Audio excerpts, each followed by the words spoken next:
What's going on, everybody? This is dkdynamite, and tonight we're going to be talking about the launch window of Black Ops 7, all new content updates, and some additional announcements. Definitely stay tuned. Real quick, wanted to give a shout out to Control Freak for sending over the brand new Galaxy Gamer Pack. They're available in up to 5 different colors and are designed specifically for Xbox controllers. But because blue is my color, Control Freak was also kind enough to send the Shock Blue Edition, as you could see, which of course are my absolute favorite. As you can see here, I'm going to go ahead and put some of them onto the Black Ops 6 controller that I got sent last year, and I'm sure they're going to end up coming out with some nice Black Ops 7 edition remotes, and hopefully some Control Freaks in the next couple of weeks. But as a reminder, if you want to save 12% off your Control Freak order, then Code Dynamite does have you covered, and you can check them out with the special link down below in this video's description. Now, something I wanted to start with is a mention of upcoming promos that we're going to be seeing during the launch window. So as of now, we of course have a full reveal of the Monster Energy promotion that is currently ongoing and will last until, I believe, some point in March. So we're all aware of the operator skins, the blueprints, the XP tokens, and plenty of other offers that you're going to be able to redeem once you go ahead and input some of those codes found on Monster cans. But it looks like a new promo for Black Ops 7 with Little Caesars has already been confirmed, but just hasn't been revealed yet.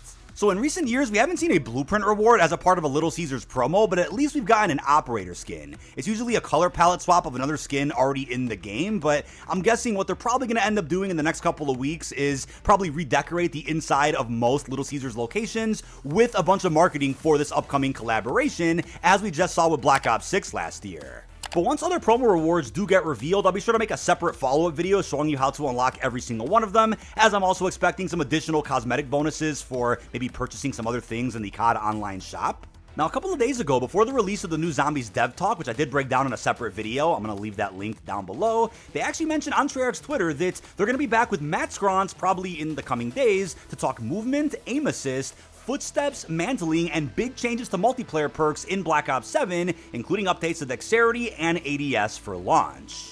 I'm certainly curious to see what changes are going to be coming to aim assist, but it's also been teased that they're looking into the feedback, which suggested that dexterity movement should just be the default movement in Black Ops 7, even though Treyarch previously said they didn't want the movement to be too fast or too aggressive, so I'm sure they're going to find a happy medium for the launch window. Now, while there's other perk changes probably on the way, Matt actually confirmed a couple of them that you may have missed on Twitter. He mentioned dexterity is going to be moved from perk 1 to 3. Again, that could also be something out of date if dexterity becomes the default movement. He mentioned scavenger from perk 2 to 1, and then looper from perk 3 to 2. Now, while the Chucky Event Pass seemed to be originally scheduled for October 23rd, that since has been changed to just release a little bit early as of yesterday on October the 18th. So with that in mind, they've pretty much gotten everything out the way for the Haunting already, which I guess does pave the way for any other marketing to commence for Black Ops 7 without interrupting anything left for Season 6 of Black Ops 6. Now, does that mean we're going to be getting marketing every single day leading up to the launch? Probably not, but my fingers are crossed for not just additional info and context on zombies, since there's still quite a few questions out there, but even some information about co-op campaign, or especially endgame, the 32-player open world space that you unlock after beating the 11 linear missions. Just about every year with Call of Duty, we typically end up getting like an 8 to 10 minute walkthrough of one of the missions from the campaign. The fact that we didn't get that this year kind of has me worried, but there still is a little bit of time for them to do that or do a separate dev talk on at least the endgame mode, unless they just want it to be this Nocturne and Toten-like unlock where we gain access to the mode and have to figure everything out from scratch without any marketing or any type of guidance.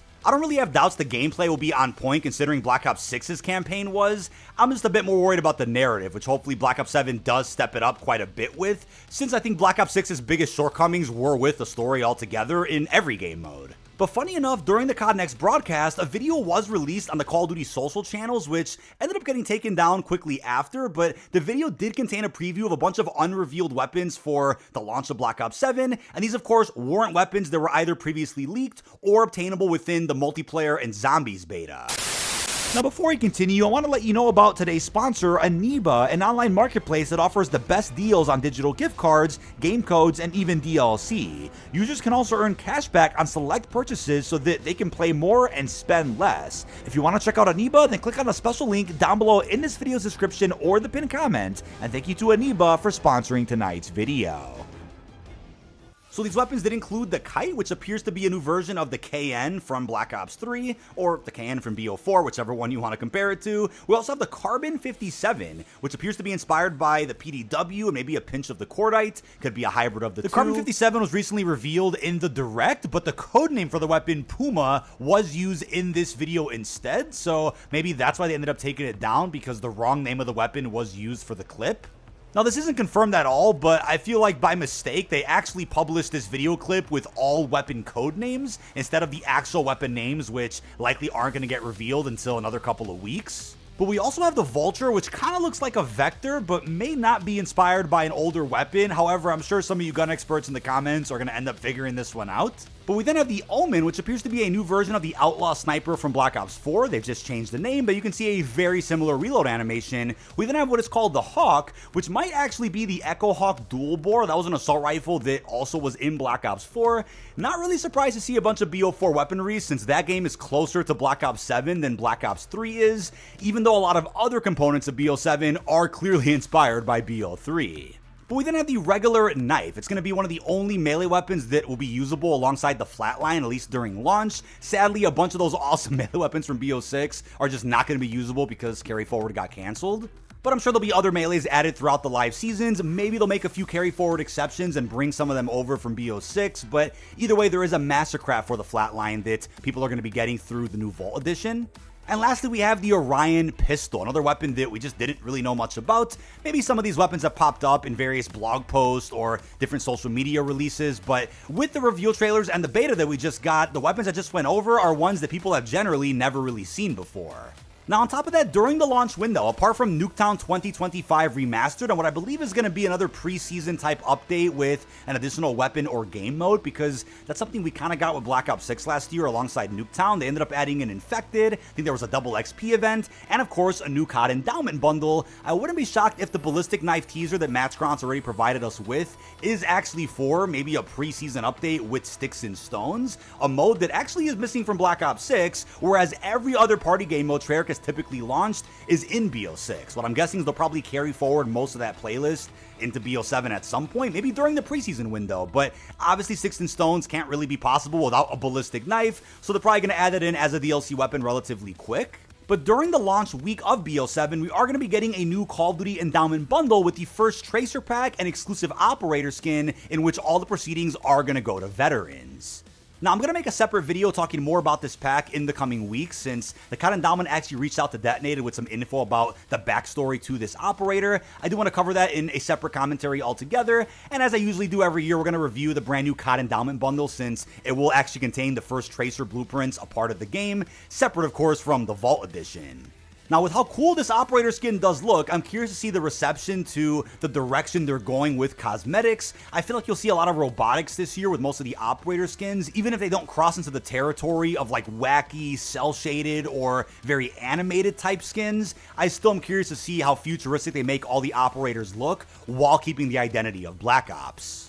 Now, we didn't see this last year, but I'm curious if we're going to see any type of challenge event, maybe even connected to COD Endowment during the preseason window. Modern Warfare 3 actually did something like this, where we ended up getting our first set of weekly challenges and a bunch of bonus unlocks before Season 1 even released. Maybe Black Ops 7 will follow suit, since BO6 didn't, so this could be a way to step up the whole preseason window before the big content drop in early December. But I'm also expecting that any big preseason updates will end up dropping within the first 2 weeks of the game's release, maybe even a pinch after that, but of course, as we learn more release dates, I'll be sure to update you guys in some future content. But while you guys were seeing a new preview of our Vault Edition Operator skins, which I think again are a lot more grounded with the Black Ops identity, and on par with what we're going to be seeing with that Endowment Operator, we also got a much clearer and HD look at the Vault Edition Mastercrafts, which I wish would have been usable during the beta, since I feel like that's when they kind of offer the most value to use decked out weapons off rip. You're still going to have a bit of an advantage using these day one, since you might not unlock some of these weapons until reaching a much higher level.